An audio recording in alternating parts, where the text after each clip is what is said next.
દિવસમાં એકવાર ગમે તે સમયે સાંભળો નારાયણ કવચ.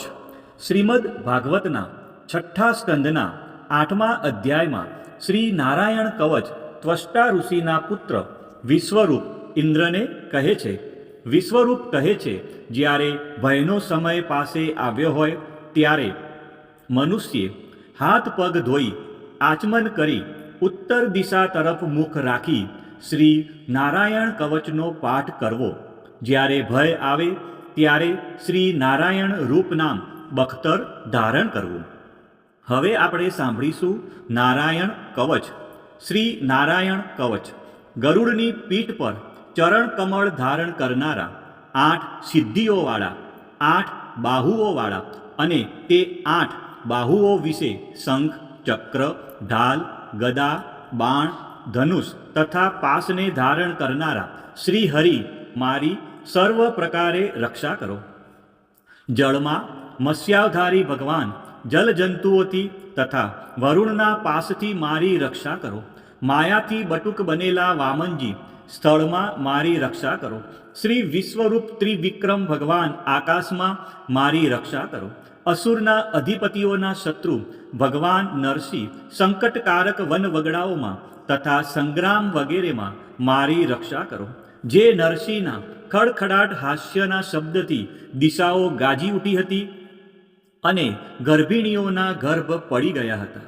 પોતાની દાઢથી પાતાળમાંથી પૃથ્વીનો ઉદ્ધાર કરનારા ભગવાન યજ્ઞમૂર્તિ વરાહ માર્ગમાં મારી રક્ષા કરો. પરશુરામ પર્વતોના શિખરોમાં મારી રક્ષા કરો. અને ભરતના મોટા ભાઈ રામ તથા લક્ષ્મણ પ્રવાસમાં અમારી રક્ષા કરો. અભિચારી વગેરે સર્વ ઉગ્ર ધર્મમાંથી તથા પ્રમાદમાંથી શ્રી નારાયણ ભગવાન રક્ષા કરો. નર ભગવાન ગર્વથી રક્ષા કરો. યોગના સ્વામી દત્તાત્રેય યોગ ભ્રંશથી મારી રક્ષા કરો. ગુણના સ્વામી કપિલદેવ કર્મના બંધનથી મારી રક્ષા કરો. સનતકુમાર કામદેવથી મારી રક્ષા કરો. હયગ્રીવ ભગવાન રસ્તામાંથી જતા દેવતાઓને પ્રણામ ન કરવા રૂપી અપરાધમાંથી મારી રક્ષા કરો. દેવર્ષિ શ્રેષ્ઠ મુનિ શ્રી નારદ ભગવાનની પૂજામાં જે કોઈ વિઘ્ન નડે તેનાથી મારી રક્ષા કરો. અને કૂર્મ અવતાર શ્રી હરિ સર્વ પ્રકારના નરકમાંથી મારી રક્ષા કરો. ભગવાન ધન્વંતરી કુપથ્યમાંથી મારી રક્ષા કરો. જીતેન્દ્રિય ભગવાન ઋષભદેવ કામ ક્રોધ આદિના ભયમાંથી મારી રક્ષા કરો. યજ્ઞાવતારી ભગવાન લોકાપવાદથી મારી રક્ષા કરો. બળભદ્ર મનુષ્ય તરફથી થનારા ઉપદ્રવોમાંથી રક્ષા કરો.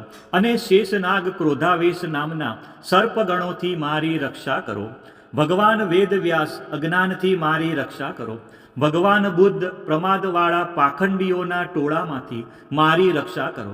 ધર્મની રક્ષા કરવા માટે અવતાર લેનાર ભગવાન કલ્કી કાળના મળરૂપ કળિયુગથી મારી રક્ષા કરો. કેશવ ભગવાન પ્રભાતમાં ગદાથી મારી રક્ષા કરો. વેણુધર ભગવાન ગોવિંદ આ સંકટ કાળમાં મારી રક્ષા કરો. ઉદાત્ત શક્તિ શ્રી નારાયણ ભગવાન પ્રાહન કાળમાં મારી રક્ષા કરો. અને ચક્રધારી ભગવાન શ્રી વિષ્ણુ મધ્યાહન કાળમાં મારી રક્ષા કરો.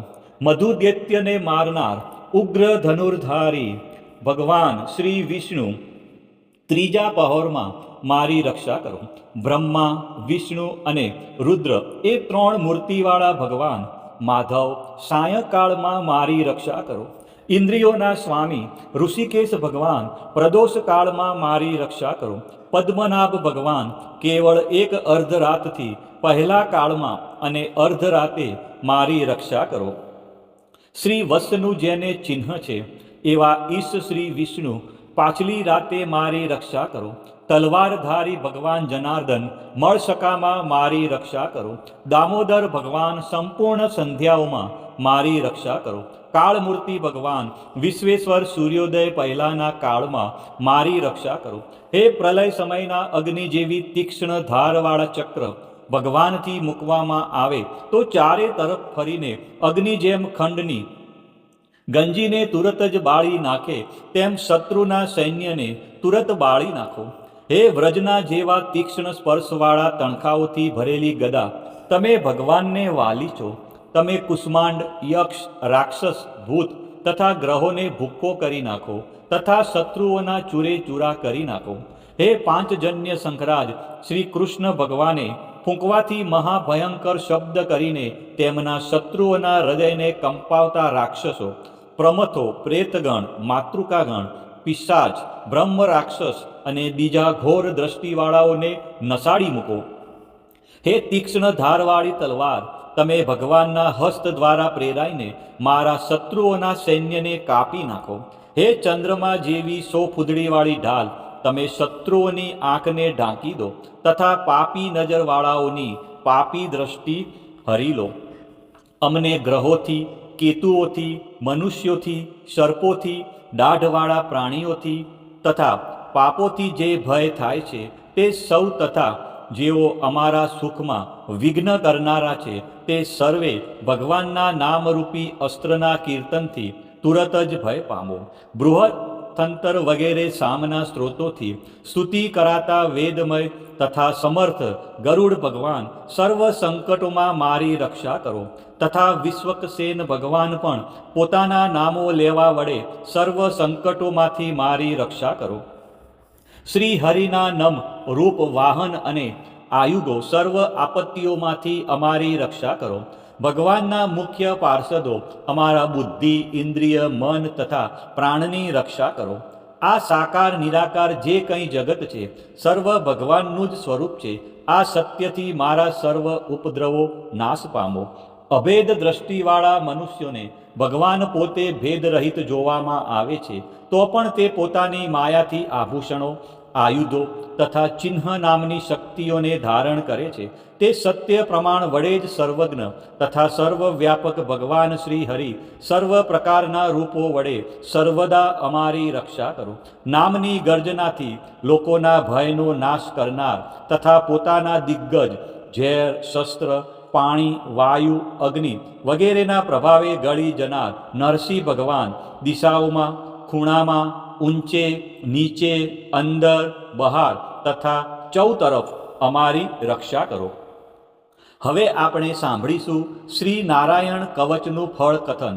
વિશ્વરૂપ કહે છે, હે ઇન્દ્ર, આ નારાયણ કવચ તમારી આગળ કહ્યું જે ધારણ કરવાથી તમે શ્રમ વિના અસુરોના અધિપતિઓને જીતશો.